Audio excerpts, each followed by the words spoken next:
investment bank in VA, and I was reporting to this lady. She seemed very nice to me, but along the line she would go back to my boss and to the superior and say things about me. So I kept getting into trouble without knowing why, until one day one of the directors actually called me and brought up an issue, and I explained it. And from that day onwards, he would always want to hear my own side of the story before making a decision. So I saw that guy as somebody that was looking out for the interest of anyone that was oppressed. He didn't like to see people oppressed. And because of that, we became very close as like friends. I'll go to his office. He was a director. He wasn't staying in my office, but we needed to interface with him often. So one of the days I went to see him, he was like, let us hang out.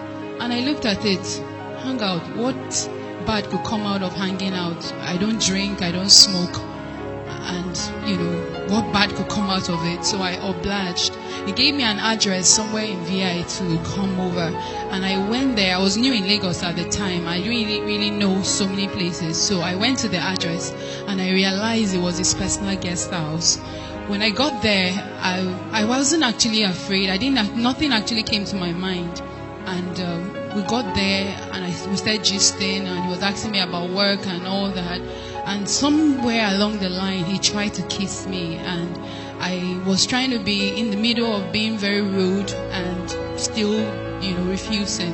And by the time I was saying no, he now became very aggressive, and he raped me. I struggled with all my strength, but he raped me.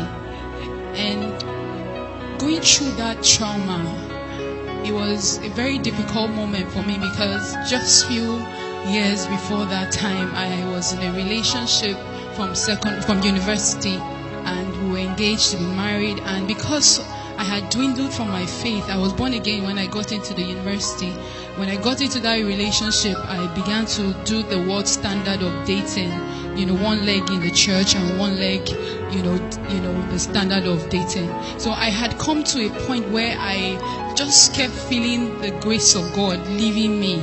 And I made a resolution that I wanted to stand and serve God with all my heart. And at that time, it was just, I had actually broken up that relationship because of my faith. And I came to Lagos year in and year out. I was not involved in any relationship. I'd made up my mind to keep myself. So when this thing happened, it was really traumatic for me, because I had succeeded for a couple of years and I was having to deal with that. While I was going through that trauma, I couldn't tell anybody. I couldn't tell my colleague. The only person I told was that same boss of mine that used to, put me into trouble. I was really distraught. So I went to her. She saw me really sad and she spoke with me, and I told her, but I didn't tell her who it was. But it happened on the 22nd of December, and the few weeks after, on the 31st of that same month, I went for crossover service, and I was burdened. I had so much pain in my heart. I just needed to cry out, and I cried to God that in that service, and I repented. I asked God for forgiveness, because I kept blaming myself for obliging that visit. And as I kept crying and begging God for to cleanse me, to help me, to heal my heart, I came back from that service really feeling free, because I could get myself back again. Because throughout that period when this happened, it was like I was going crazy. A car would actually almost knock me off. The whole incident just kept playing back in my mind, and the trauma was unbearable. So I was going through that incident when I got back on the 1st of January, and I was in my room and I was feeling uncomfortable. So I was like, maybe what's happening? I said, maybe it's because I've not been involved in such an act for such a long time. That's why my body's responding this way, because I was feeling a lot of pain and discomfort.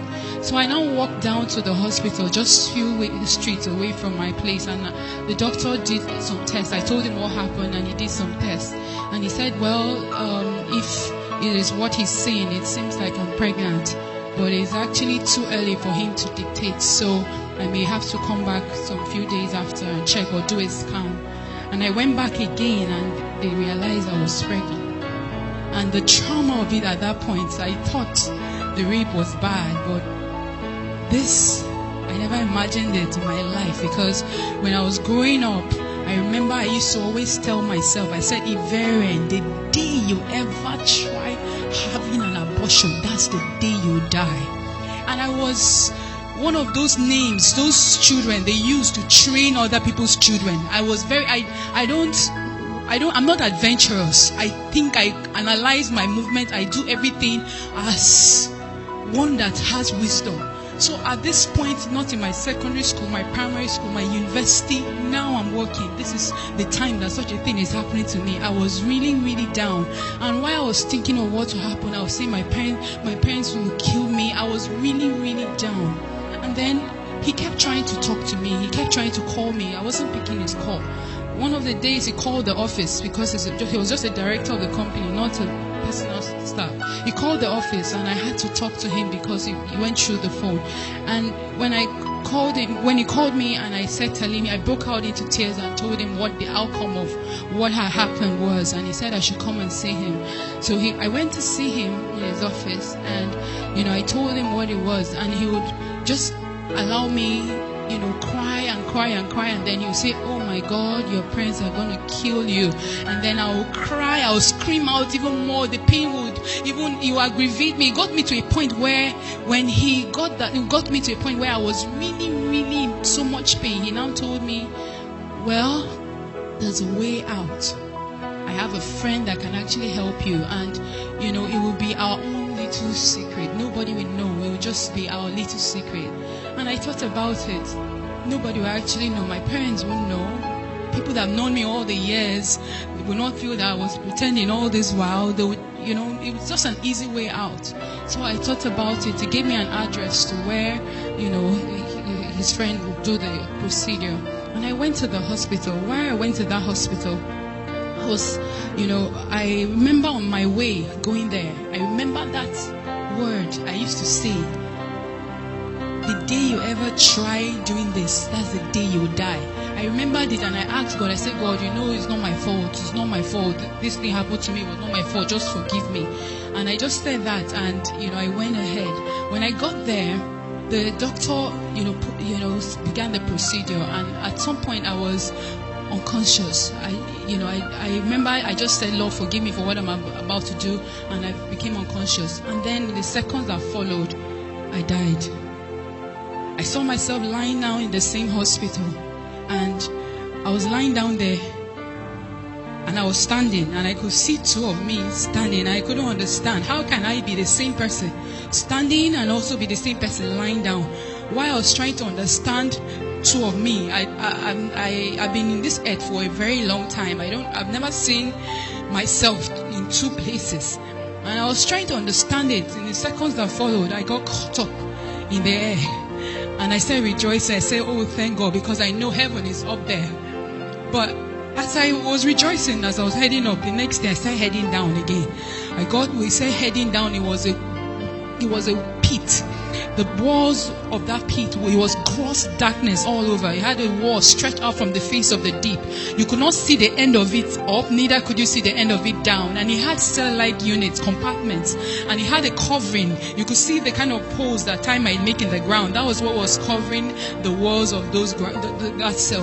And I was wondering, I was asking myself, what am I doing here? What's happening? What's happening? Everything was happening in flashes. I was asking myself, what's happening? What am I doing here? And before you know it, I found myself on the other side.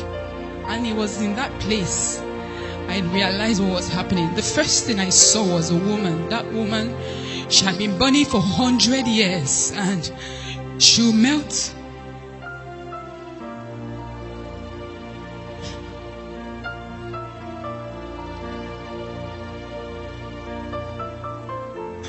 She was burning for 100 years. If you look at the fire, that liquefied fire, that is like magna from a volcanic eruption, she will melt off. And she was crying with every strength in her and asking God for a second chance, and she will form back again. And she just kept crying and gnashing her teeth. As I was looking at her, it was no longer about what I was looking at. The fire began to ravish me from my head down to my feet. I began to burn and I began to cry and I was screaming with every strength in me. I was begging God for a second chance and I was crying out loud. It was in that place certain scriptures became very tangible to me. When the Bible says there will be gnashing of teeth, I found myself gnashing my teeth. I was grinding it and I was screaming and my shouts were loud. If I shout now, the next shout will be louder, but this energy it keeps depleting, but your shouts keep increasing. I was screaming, everybody was screaming, everybody was begging God for another chance. As I was shouting and I was begging God, I remember a few things that occurred there. Some of the things that were traumatic for me were the fact that if you just imagine that everybody was shouting, the noise there was enough, was like bomb blast blasting off your ears. If there was no fire, if there was nothing there, just that noise was enough to burst your earballs, but you wouldn't die. Then imagine you cannot breathe, you hold your nose for 1 hour, you cannot breathe, but you cannot die. It was bad and it was painful. I realized as I was going through all these experiences, I realized the smell, the stench in that place. If there was no fire, if there was nothing else, just that stench was bad enough. And in all this, I realized one of the worst pain that I encountered there was the fact that I knew that I was damned. I knew that it was over. I knew there was no hope. That was the worst trauma of it all. The feeling of hopelessness. When you know that you are doomed. No matter what situation you are, you can actually be sick with your body being rotten. As long as you have life, you have hope. You can actually be in prison, sentenced to death. As long as you have hope. As long as you have life, you have hope. But in that place, I knew beyond every reasonable doubt that it was over. That there was no way out. And I was begging God and I was asking God. I said, God, if you can only give me even 1 second. I'm not asking to come back and live on this earth. Just 1 second to say Jesus is Lord and die back. I was begging God. I said, God, I don't even mind if you give me, if I come back. And I come back and I'm lying down. I don't have hands, I don't have legs. I'm eating shit and drinking piss. And people are stamping on me. Just the opportunity to come back and restore my ways. It's enough for me. He asked me, I told him, Lord, it's not my fault. And he said, you made a choice. And you are here because you made a decision. And I kept begging. Everybody was begging, and everybody is still begging there. One of the scriptures that also became tangible to me, the Bible says, blessed is he that believes. A lot of people want to see before they believe. But if most of them saw, they know that hell is real. They are in the belly of hell, but it's over. They cannot make a choice now because they wanted to see before they believe. I kept crying and I kept begging God, and I was asking God the same way everybody was begging God. I asked God for just 1 second, just 1 second, and he asked me a question. He said, how many seconds are in a minute? How many minutes are in an hour? How many hours are in a day? How many days are in a month? How many months are in a year? How many years have you spent on this earth? Weigh those seconds in those years. With this 1 second, you are asking me, which of them is greater? Why is this 1 second now more important to you than all those years? And I was helpless. And I kept begging. Every other person was begging. I asked God, I said, God, I preached heaven and hell when I was in secondary school. When I gave my life to Christ, I was one of those students that believed that Jesus is coming now. Those radicals. I always knew heaven and hell was real. I preached it, but I never knew it was this real. And I asked him, I said, why is it that this thing is so real, but we live our lives like it doesn't exist? And he said that's the trick of the devil. He blindfolds our minds so that we are busy chasing what is not important. And at the end of it all, we realize what is important, but we do not pay attention to what is important. And I kept begging. Every other person was begging. I realized another scripture that says a living dog is better than a dead lion. As long as you are alive, you can make a choice for where you're going to. But once you close your eyes from this earth, it is over. I asked God as I was crying, I was begging. Everybody was shouting with all their strength, asking for mercy. I asked him, I said, God, I preach this thing. Just give me this opportunity. Let me go back and preach to people. Let me go and share this news with other people, because I don't. He now asked me a question. He said, Jesus, the Son of God, came, but the world did not believe him. He said the book of Revelations was written for the world to read, but they don't read it, let alone believe it. He said many have come back with warnings for the world. He said they don't listen. Why will they listen to you? I said, God, you don't understand. I will come back. I will tell everyone and anyone that has ears that it happened to me. And in seconds that followed, I found myself heading back.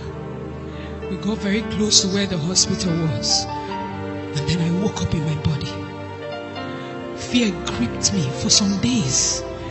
I felt the only thing I needed to do was just to lock myself up, just be worshiping God and just worshiping him, so that maybe if I eat, I will still sin. By talking, I will still sin. So I just wanted to lock myself. And he said, no, I brought you up so that you can come and sound the warning. Few weeks after I was so desperate. I would go about, Jesus is coming. But I was sharing it like somebody that was crazy, like somebody that was mad. But I couldn't tell people that have known me over the years, because I didn't want their reputation. I didn't want them to have a wrong reputation of me. And then one day the Lord told me, he said, for the same reason you died in the first place is the same reason you will die again if you do not go and warn my people. He said, if you love your reputation more than me, you do not deserve me. If you love your life, you will lose it. If you lose it, you will gain it. And I cried to God. And after that day, I received boldness. I found myself in Dominion City, and I received the grace and the boldness to share it. Even though it was a struggle, I received the grace to share it. But one of the things that happened to me, which is why one of the grace that happened to me, one of the last scriptures that became tangible to me, why everybody was begging and crying for God to have mercy on them. They were begging for 1 second. 1 second is tick. 1 minute is tick, tick, tick, tick, 60. 1 second. One of the things that became very tangible to me, it says, I have mercy upon whom I have mercy upon. When I die, God gave me a second chance just because of his mercy. Every other person that was burning that day is still burning today. But I'm here by his mercy and by his grace.